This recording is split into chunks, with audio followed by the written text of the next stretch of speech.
मेरी इतनी ज़्यादतियों के बावजूद इनकी मोहब्बत वैसी की वैसी है। इनकी मोहब्बत ना ही मशरूत है और ना ही इनकी मोहब्बत में कोई खोट।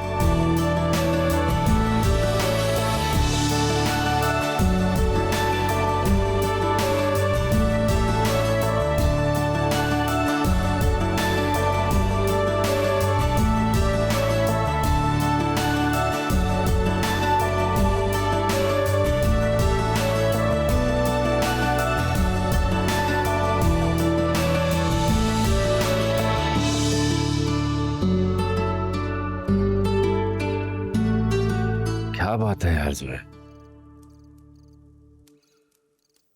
मैं दिल की बात तो मुझसे कहती क्यों नहीं हो?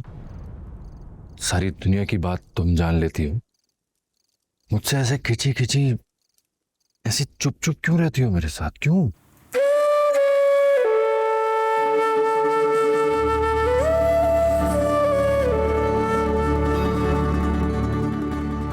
शायद मैं ऐसी ही हूँ। नहीं, तुम ऐसी तो बिल्कुल भी नहीं हो।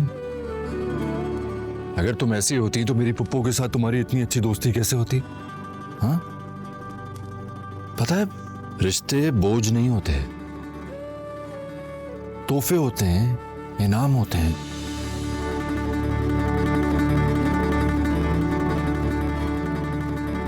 देखो, ऑनेस्टली अगर तुम मेरे साथ खुश नहीं हो, मुझे छोड़ना ही चाहती हो तो आन रिश्तों की पहचान. Don't forget to subscribe to our YouTube channel for more entertainment.